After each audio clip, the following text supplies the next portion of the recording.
আসসালামু আলাইকুম রহমতুল্লাহ। ওয়ালাইকুম আসসালাম রহমতুল্লাহি ওবারাকাতু। হজরত কেমন আছেন? আলহামদুলিল্লাহ, আল্লাহ তাআলা ভালো রাখছেন, আলহামদুলিল্লাহ। হজরত, আপনি তো মাঠে ময়দানে বয়ান করেন, হ্যাঁ, অত্যন্ত সুন্দর আলোচনা করে থাকেন। আমাদের সালথা নগরকান্দার আপনি একজন গর্ব।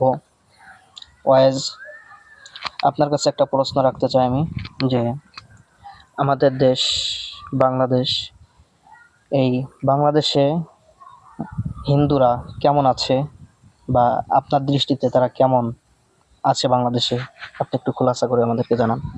আলহামদুলিল্লাহ, হযরত অত্যন্ত গুরুত্বপূর্ণ প্রশ্ন করেছে হিন্দুদের ব্যাপারে।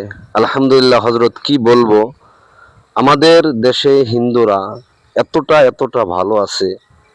90% মুসলমানদের দেশে এই হিন্দুরা এত ভালো আছে।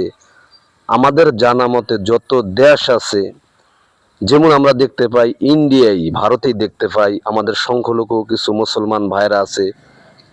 এই মুসলমান ভাইদেরকে কুরবানি করতে দেয় না এবং তাদের নামাজ পড়তে দেয় না, মা বোনদের ইজ্জত নষ্ট করে।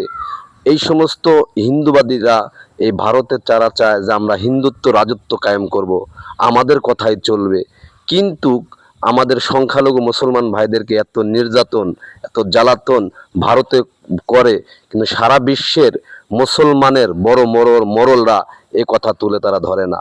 কিন্তু আমাদের দেশে দেখেন, আমাদের ছোট্ট একটা দেশ বাংলাদেশ, এটা অলি আল্লাহ শাহজালার বাংলাদেশ, এটা শাহপরানের বাংলাদেশ, আলেমুল আমার বাংলাদেশ, 90% মুসলমানদের বাংলাদেশ।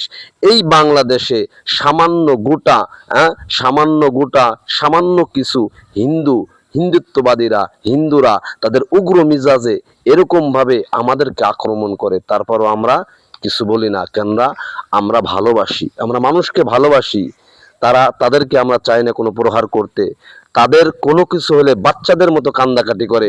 ছোট বাচ্চাদেরকে যেরকম একটা লাঠি দিয়ে পিটানি দিলি বাচ্চা যেরকম কাঁদতে থাকে, তাদের দশা হয়েছে তাই।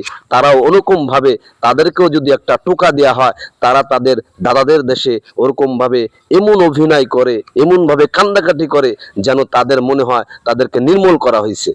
কিন্তু দুঃখের বিষয়, আজ মুসলমানদের দেশে আমাদের কিছু মুনাফিকদের কারণে এই হিন্দুত্ববাদীরা আজ উগ্র হয়ে গিয়েছে। এজন্যই আজ মোড়ে মূর্তি করতে চায়। সম্প্রতি আমরা দেখেছি শেখ হাসিনা মূর্তি, তার বাপের ভাস্কর্য বানানোর জন্য সারা দেশে পায়তারা করেছে, সারা দেশ ঘুরছে, কিন্তু এই ভাস্কর্য করতে পারে নাই।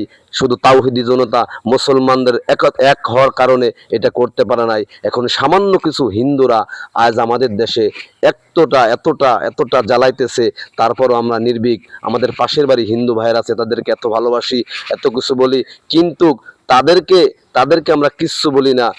তারা এতটা খারাপ হয়ে গিয়েছে, তার করার মতো না। এজন্য তাদেরকে বলি, এখনো সুযোগ আছে, সময় আছে, বাড়াবাড়ি করার দরকার নাই। আমাদের এক বিন্দু রক্ত থাকতে এই বাংলাদেশের মাটি, এটা মুসলমানের দেশ, এটা ইমানদারের দেশ, এটা শাহজালালের দেশ।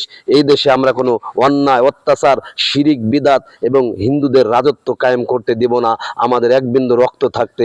এই জন্য হিন্দু ভাইদেরকে বলি, আপনারা বেশি বাড়াবাড়ি করেন না, বেশি বাড়াবাড়ি করেন না। আমরা যদি শাহজালালের মতন গর্জন দিয়ে উঠি, আপনাদের ওই দাদার দেশে যায় পড়তে হবে। এই জন্য আপনাদের বিনয়ের সাথে বলি, আপনারা থেমে যান। এটাই আমাদের আহ্বান, এটাই আমাদের ভালোবাসা। আমাদের ভালোবাসা দেখছেন, কিন্তু আমাদের উগ্রতা দেখেন নাই। আলহামদুলিল্লাহ, আপনাদের সব সময় বলি, আপনারা আমাদের পাড়া প্রতিবেশী, আপনারা এদেশের নাগরিক, আপনারা সুন্দরভাবে ব্যবসা বাণিজ্য করেন, সব কিছু করেন, আলহামদুলিল্লাহ, আমরা তাতে অনেক ভালো। কিন্তু আমাদের ইসলাম নিয়ে, আমাদের কোরআন নিয়ে, আল্লাহ নিয়ে, রাসূল নিয়ে যদি কোনো বাড়াবাড়ি করেন, আমরা থেমে যাব না। আর এই দেশ আমাদের এক বিন্দু রক্ত থাকতে হিন্দুত্ব বানাইতে দেব না, হিন্দু হতে দেব না। এই জন্যই আমি হজরত এই কথাগুলো দুঃখের সাথে বলতেছি। আজ আমাদের কিছু মুসলমানের সন্তানও আজ হিন্দুদের সাথে মিশে তাদের সাথে তাল দেয়। তারা তো টের পাইতেছে না। যদি তাদেরকে এই দেশের ক্ষমতা তাদেরকে যদি পাওয়ার দেওয়া হয়, আমাদেরকেও শুধু পাকিস্তান না, আমাদেরকে বঙ্গোপসাগরে আমাদের মরতে হবে। হজরত, এই কথাগুলি আমি বলতেছি। আসসালামু আলাইকুম রহমতুল্লাহ। অত্যন্ত গুরুত্বপূর্ণ কথা বলছেন হজরত, আমার খুব ভালো লেগেছে আপনার কথা শুনে। মাশাআল্লাহ, আমিও হিন্দুদেরকে আহ্বান করব যে আপনারা এদেশে খুব ভালো আছেন, আপনারা বাড়াবাড়ি করিয়েন না, বাড়াবাড়ির ফল ভালো হবে না। এই বলে আমি আমার প্রশ্ন এখানেই শেষ করছি। আসসালামু